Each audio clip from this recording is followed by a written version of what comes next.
This video, kung kayo ba ay may asthma tulad ko at inaatake kayo during gabi at wala kayong malayo ko sa hospital, ito ang pinaka the best remedy ang gagawin niyo, mamsi.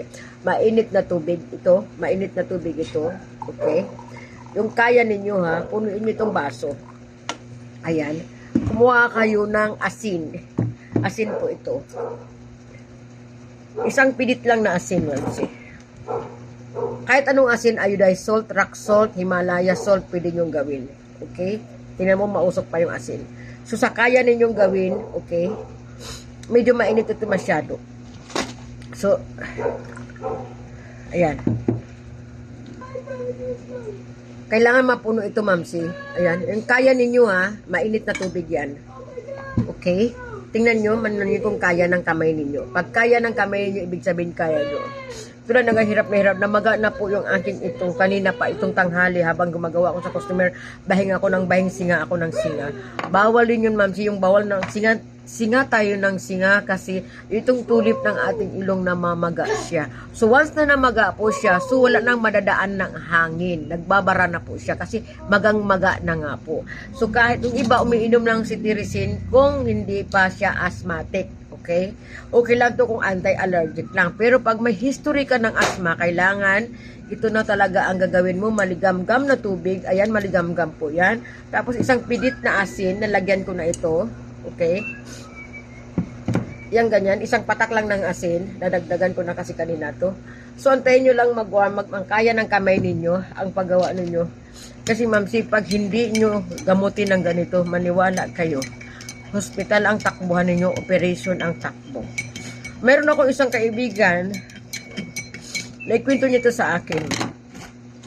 May history siya ng ganito, yung asawa niya. Alam mo bang naoperahan yung dito niya? Kasi namaga na nga ang itong ilong niya. Ang ginawa na opera, hanggang ngayon naging baldado na lang siya. Kasi hindi na maibalik sa normal, naging ngungu siya. Tinapapansin nangungungo ako kasi talaga ako, inaatake ako nitong asthma. Ito lang ang ginagawa ko. Pero pag kaya pa naman kung anti-allergic lang, pwede pa naman kaya ng ganito. Nakadalawa na ako nito, hindi pa rin ako makahinga. Hanggang sa namaga na nga ito, tinaman namaga na nga ito. Ngayon, pwede kayo gumamit ng syringe. Pero mas okay kung ganun talaga, ma'am, ang gagawin nyo. Kasi ang syringe, parang hindi siya. Pero pag itong sinisingot natin, sa kaya ninyo, ganyan, no? Takpan nyo yung kabila. Tapos, hayaan mong sisingutin ng ilong nyo ito. Kaya, alam, hirap na ako sa totoo lang. Kaya, maraming nadidisgrasya dito. Sa akala nyo, simple lang ito, delikado. Kasi, namamaga, masakit ng dibdib mo sa kakahinga. Kaya, minsan may namamatay ito sa ganitong senaryo. Pero kung malayo ka sa ospital, proven ang tested ko ito, ma'am, sa sarili ko. Tingnan nyo ako, nangungungo ako ngayon. Patunayan ko sa inyo dahil nga, halos tubig na ang lumalabas. Sakit na yung ilong ko sa kakapunas, namulan na nga. Pati yung mata ko naluluha, nabibingi na rin ako kanina pa. Ganun din, wala na akong naririnig. Sa totoo na promise. Ngayon, parang ito naman, magang kitang-kita naman ang maga. So, naalala ko yung tinuro sa akin ng doktor. Nung ako nasa airport, hanggang sa nakasakay ako sa aeroplano, katabi ko yung isang doktor. Kahit anong bahing ako ng bahing, ang doktor, ang sabi ng Chinese na doktor, humingi lang siya ng warm water doon sa nurse, stewardess. Andin kumuha siya ng asin. Pinasingot niya sa akin tulad nito, mamsi. Pinasingot lang sa akin. Medyo mainit pa. Kaya kailangan natin maibaba pa lang konti. Pinasingot lang sa akin ito. Ayan. Hirap na hirap ako. Nagluluha na yung mata ko, nahihirapan ako. Gabing-gabi na hindi pa ako tulog. 2:00 na. Kasi hindi ako makahinga. Naninikip na yung dibdib ko. Ito yung sinasabi na lang emergency, kailangan mo itakbo sa hospital. Kasi naninikip ang dibdib. Inaatake ng asthma. Paniwala kayo sa hindi. Walang mawawala sa inyo pag sinubukan nyo ito. Dahil akala nyo asin mapait. Hindi po. Kasi namaga na nga ito. Pag namaga kasi yan, nagsasara na itong dito natin. Kaya nahihirapan na tayo maghiga. Ngayon, pag nag-subside po ang maga yan, maga niya, dahil doon sa warm water na ito, at saka sa kunting asin na nilagay ko, magsusubside po yung tulad ng ganyan, tubig, halos tubig na po ang lumalabas sa aking bibig. Sa aking ilong dahil nga sa sobrang barado na talaga. Hindi na siya makahinga. So, gagawin lang nyo, ma'am, isara nyo itong kabila. Hindi mainit pa kasi. Hayaan nyo na lang siya na ganyan. Nakatiko kayong ganyan.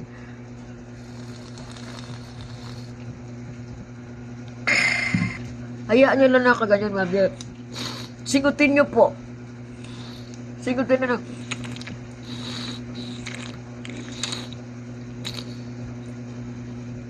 Hayaan mo dumaan sa bunganga. Nahihirapan ako, promise. Ayaw ko pupunta ng hospital. Ayan. Yan, isang singot ko lang. Ang ginawa ko na, samantalang kanina pa ako, naalala ko ito. Sabi ko, ito na lang last na naalala ko itong tinurunahain ng doktor, hindi ko pa makalimutan. Pag once na ginawa niyo ito, Mamsi, ang asma ninyo mawala na. Hindi na siya pabalik-balik. Pag inatake man kayo ulit, ganito lang din ang gawin ninyo. Hindi nyo kailangan tumakbo. Pag emergency, kayang-kaya nyong gawin sa bahay na totoo lang. Takpan nyo lang ito para sigutin.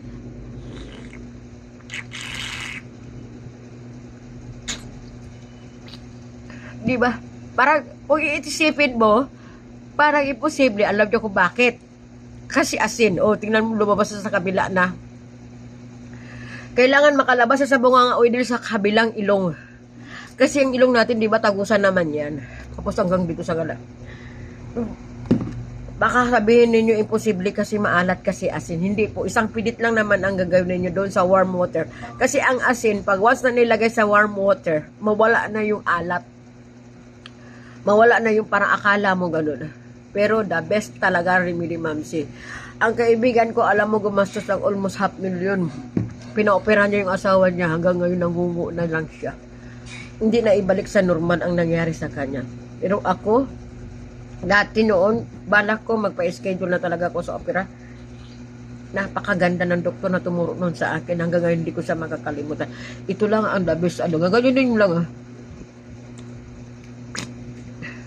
Idaan nyo sa bunganga. Pilitin yung maipasok siya dito nang umikot siya sa kabila. Tingnan nyo, nawala na. Di ba, Mamsi? Nawala na yung pagluluha ko. Proven ang tested ko na yan. Maniwala kayo, walang mawala sa inyo kahit ni piso pag ginawa nyo. Nakaginawa na ako. Nakita nyo magang-maga na ito.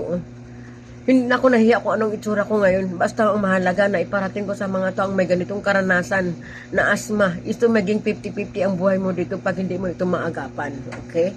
Yan ang madalas na disgrasya tayo minsan. Pag hindi natin alam ang gagawin, kahit sa bata. Kung bata, kung hirap siya ng bata, kumuha kayo ng sirin, tapos ipasok nyo dito.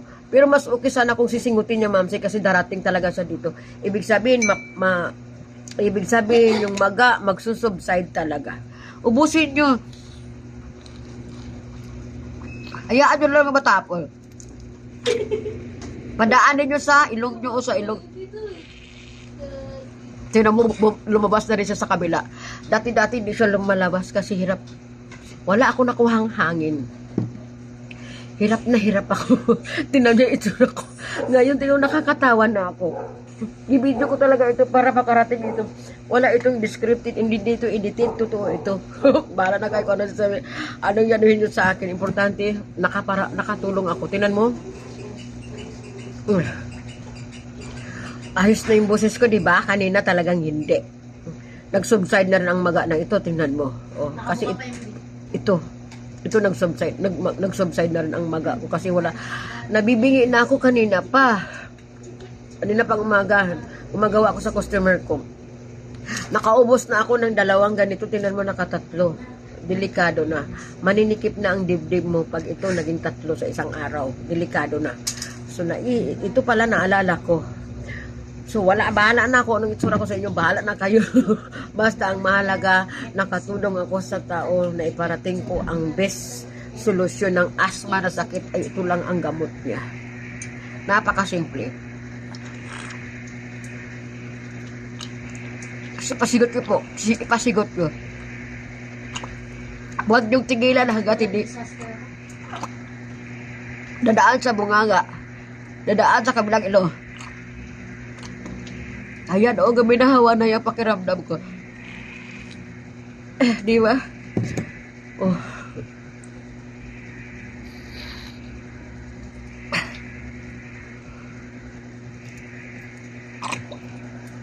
Ayan, buti ma'am.